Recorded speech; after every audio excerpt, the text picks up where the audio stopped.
Welcome to the Spokesman Speaks, a podcast for farmers and ag professionals by the Iowa Farm Bureau, bringing you the news, experts, and educational insights that matter most. Now, here's your host. Welcome to another special edition of the Spokesman Speaks podcast, brought to you on the first official day of Iowa Farm Bureau's 2022 annual meeting in Des Moines. I'm Caitlin Lamb, and today's episode is part 2 of a 3-part series featuring the 3 winners of Iowa Farm Bureau's Young Farmer Leadership Award. Yesterday, we heard from Tanner Brass of Franklin County. Today, we're learning more about Melissa Moretz of Worth County, and tomorrow, we'll visit with our 3rd winner, Clark Dolch of Adair County. Subscribe to the Spokesman Speaks in your favorite podcast app to tune in. With that, let's travel to north central Iowa to hear about Melissa Moretz's passion for agricultural advocacy and education.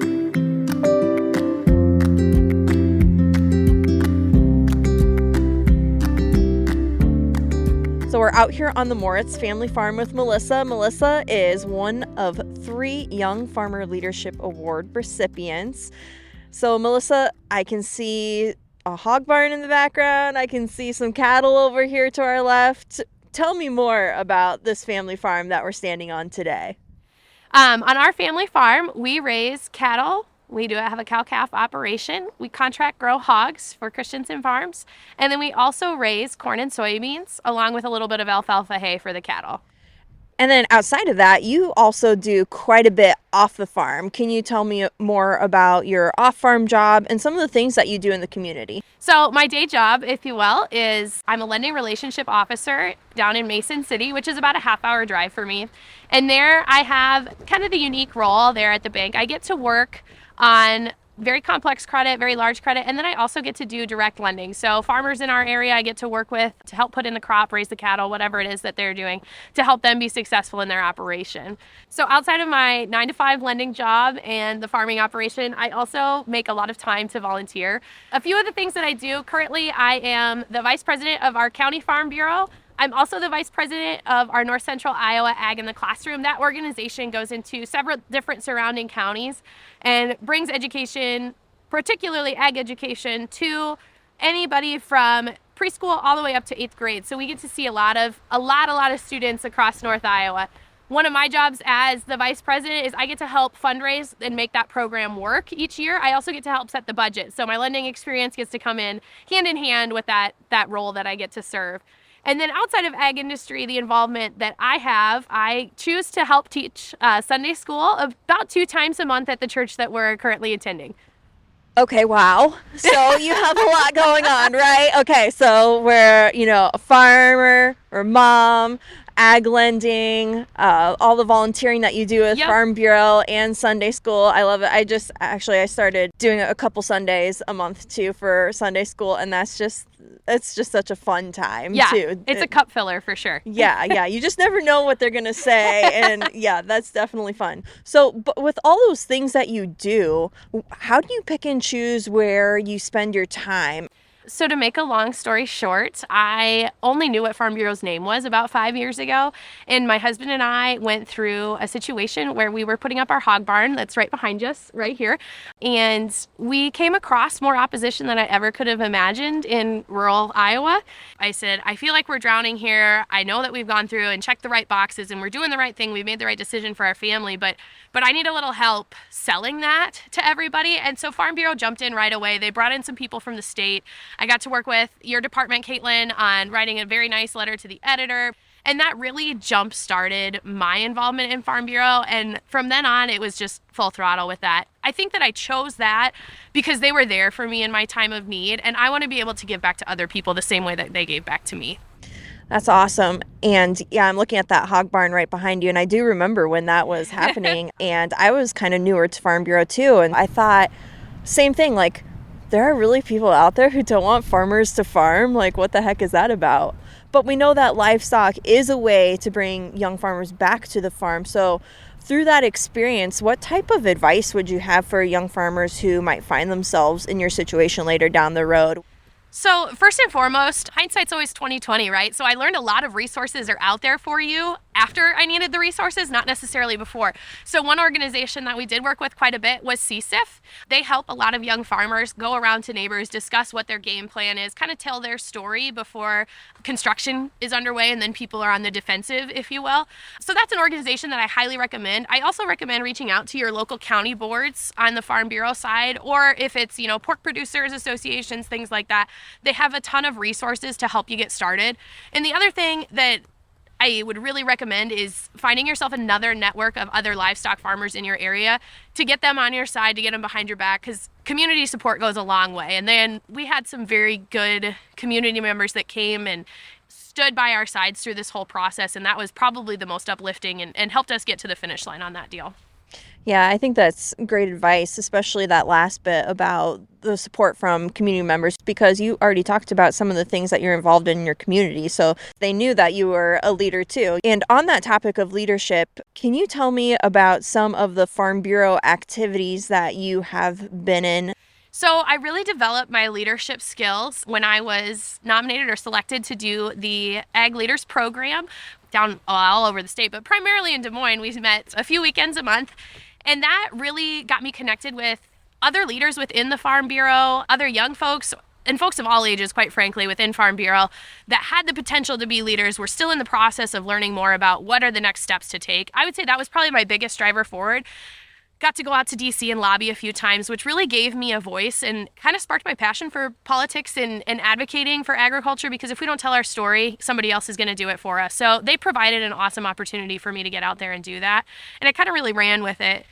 But it's not just going out to DC. It's not just heading out there, speaking loud, and then coming back home and shutting the door on your house. It's about being really active at home too.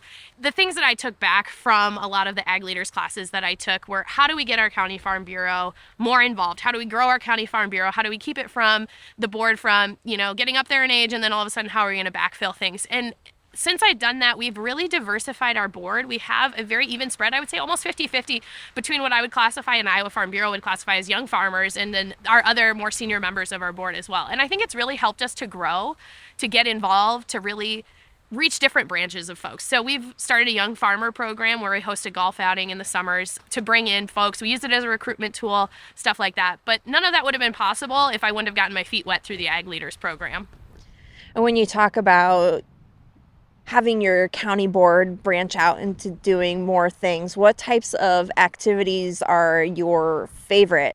Well, the one that comes to mind, this last summer, we partnered with our county fair board as well, and we launched an ag learning center. A lot of farm bureaus or other counties have done things like this, and it was just time that Worth County got on board with it. So we partnered with another teacher in the school. She really wanted to help spearhead it, and we had a subcommittee for it, and we brought in all different kinds of baby animals. We hatched chicks during the county fair. We had baby calves, we had puppies, we had kittens, we had bunnies, we had baby pigs that Nate and I provided. Then I got to volunteer in there, and that was probably my most favorite part. I got to run the Ag Trivia Center, and I got to see kids that were toddlers in diapers all the way up to high school students that came in and they wanted to play this Ag Trivia game, and it was a really unique opportunity for me to have a one-on-one conversation with them and really talk about where our food comes from and how I get to play a part in raising that food. When you were having those interactions, was there a common question or a common misperception you kept hearing, maybe from a parent or someone who said, oh, wow, I didn't know that farmers did that? I would say the overall common theme was that folks didn't realize that animal agriculture meant more than just meat.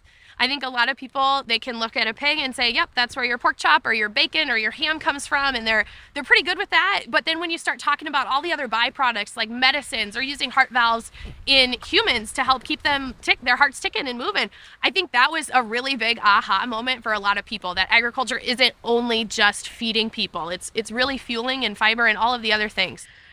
So, correct me if I'm wrong, but it seems like ag education is a huge passion for you. It absolutely is, Caitlin. Thanks for bringing it up. So, before I became a banker, I actually went to Iowa State and I got my degree in agricultural education. And a year out of college, I did the ag teacher gig, and I was a teacher over in Osage and was the FFA advisor there for a year. And family always comes first for me, I will say that. And it was really hard on our family for Nate to be farming full-time and myself to be an ag teacher full-time and running over there, which is a 45-minute drive one way. So we spent about 6 or 7 days a week over there. And when I say we, it was on the weekends, my then 1-year-old son would come with me and hang out while I got everything ready. So I decided to step down from ag education and go into banking world, which was more of the 9 to 5 and really allowed our family farming operation to grow with a steady set of hours for myself. Even though I left ag teaching, I will say it is still something I very much advocate for, very much want to stay involved with. We host kindergartners on our farm in the spring, and they get to see the baby calves and the pigs, and we kind of educate them on what we do on our farm. And then we also have the unique opportunity, Nate and I have been big supporters for an ag education program that is launching in our county for the first time in that school district's history. So we're helping with the fundraising efforts for that too, to give other kids the same opportunities that I had. So as a recipient of this award, you are given money to be able to grant to another organization in the county that's important to you. And it sounds like you had chosen that ag education program. Is that right? Correct. Yeah. So Nate and I chose to give our money to the Ag Education Program, which is launching in the Central Springs School District. The nonprofit organization that we gave the money to is called the Central Springs Ag Ed Boosters. And they are on a mission, and I also help serve on the committee that's raising these funds. But they need to raise $400,000 to launch an ag education program. So Nate and I couldn't find any better cause to give it to. With myself being a former ag education teacher, I got a lot of my leadership start in my high school years in the FFA program and all of the contests that I did. I had the honor of having a wonderful ag teacher that really invested time in us, really brought us up and shared his passion of agriculture with us, which in turn, obviously led me to go to Iowa State to get an ag education degree. I want to make sure that every child in Worth County that is in our school districts, we have 2 of them, has the opportunity to take an ag class while they are in high school. So that's something we chose to give our money to, and we're also dedicating our time to raising those funds too. Obviously, you have a huge passion for agriculture. Where did that come from? I actually don't know this about you. Did you grow up on a farm? I did. I'm actually, in my family, on my side, I'm a Bisbee, and I am a 6th generation farmer on my family's side. My husband, I believe, would be a 4th generation farmer on the Moretz side. I grew up on a small farm about an hour away from where my husband and I currently live, and it's a family farm. It's been in our family for 5 generations. I would be the 6th if myself or my other siblings took that over and lived there someday. There we raised cattle. We bought feeder cattle. We also cow-calved a little bit. I got my start in pigs, which is a big reason why you see a hog barn standing behind us right now. It was more me than my husband. And I farrowed to finish hogs until I was 21. All the way through college, it helped pay for my college education. I was very blessed that my parents invested in us very early, not only by putting money in our savings account so we could get an education someday, but they made us earn it. And from the time I could walk and carry an ice cream pail, I was feeding cattle or sheep or hogs also. So I do have a very extensive background in agriculture from the work that Dad had us doing at home. All right, so we just established then definitely have a strong farm background. Yep. Married a farmer, are a farmer yourself. You help farmers through your job as a lender. You're super passionate about ag in classrooms and out in the community. So what's next? That's a good question. Right now, I currently sit as the vice president on our County Farm Bureau board, and eventually would really like to work my way into being the leader of that organization to serve a term as president, and kind of really take that organization under my wing and implement a lot of the things that I've learned through ag leaders, through attending the President's Conference like I got to this year, and just really expand and grow our Farm Bureau presence within the county. The other thing I really do want to focus on, besides the volunteering, is growing our family farming operation. Nate and I got into farming when I started ag teaching. So 6 years ago, we started farming. And our goal is to, if our children want to someday, have the opportunity for them to come back home and farm. Part of that goal includes growing our cattle herd. It's something that Nate and I are very passionate about. We're a commercial-sized herd, but we also have a little bit of a niche market in that we raise club calves. So we want to grow that opportunity for our kids and just make way for the next generation to come through. Isn't that so funny? Because I know you and I have talked about our kids because we've got a couple that are similar in age. So it's fun to compare notes. But, my husband and I, we talk about it in the same way as far as, we're doing all this work right now, but so much of it is for them. Mm-hmm. So I hope they want to come back. But yeah, so it's just so interesting to hear that from, another young farm mom. Yeah, absolutely. A lot of the conversations that Nate and I have after the kids go to bed, one of our favorite things to do is when the weather's nice or it's just like the turn of summer, it's getting into fall, it's cooler, but we aren't in the field yet. Our favorite thing to do is sit up on the porch, and we have a little fire pit up there. We sit up on the porch, we light the fire if it's cold enough out, and we just talk about the some days. We talk about where do we want our kids to be? What can we do to help our kids get to where they want to be in life? And how do we really grow our farming operation to be sustainable, to continue on? And it just gives me like the shivers when we talk about it. Just thinking about the some days that are now starting to come to fruition. Yeah, well, it's definitely a proud legacy. And I wonder, as a young farmer yourself, if you were to give advice to other young farmers, maybe not our little, 4-year-old and 7-year-old farmers, but someone who's just maybe getting out of college or high school and they really want to get into farming, but maybe there's just not, a direct line there right now. I think one of the biggest things that I can tell young people that are just coming out of college is, and this is something that Nate and I firmly believe in and is in our business plan, if you will, is there's no shame in working off the farm. There's no shame in earning a second income somewhere else. And I have done that. When Nate and I started, he worked at an ethanol plant in maintenance. And it's just something that's grown. Our farming operation grew, so he left his day job. I continued to have mine. There's nothing wrong with having health insurance because we all know it's really expensive. But we've really focused on solidifying our income outside of the farm so then our farm can take more risks and grow. Now, folks that maybe don't have a direct opportunity to get in, I would say if you're interested in agriculture, work in ag industry and get to know some people, because there are quite a few farmers out there that don't have a legacy plan or don't have a farm transition for once they get to retirement, that they're looking for the next young person that's really driven and really ambitious to come out there and get it. And you can't find those people if you don't step into the industry and look for them. So even with as busy as you are, you still make a decision every day to wake up and choose farming. Why is that? Well, the reason that I got passionate about farming was obviously I was raised on a farm, and then I married a farmer by chance, although I told my dad I would never marry a farmer. But here I am, and I love it. I think that the most important thing, or my biggest why, if you will, that's a really popular term right now, why do I do things, my biggest why, would be the 2 little kids that you guys have seen running around all day today.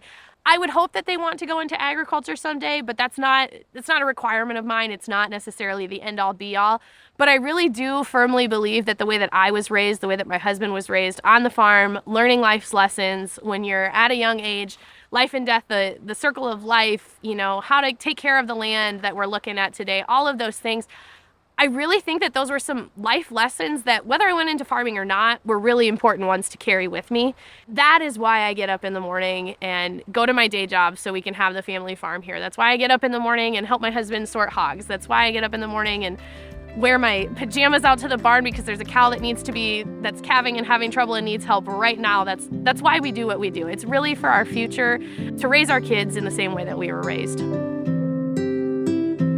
I want to take a moment to reiterate something Melissa said.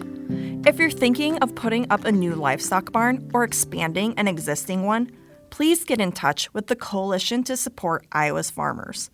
As Melissa said, groups like the Coalition and Farm Bureau can set you up for the best possible outcome, and in her case, lead you down a path you may not have expected. I hope you enjoyed today's episode.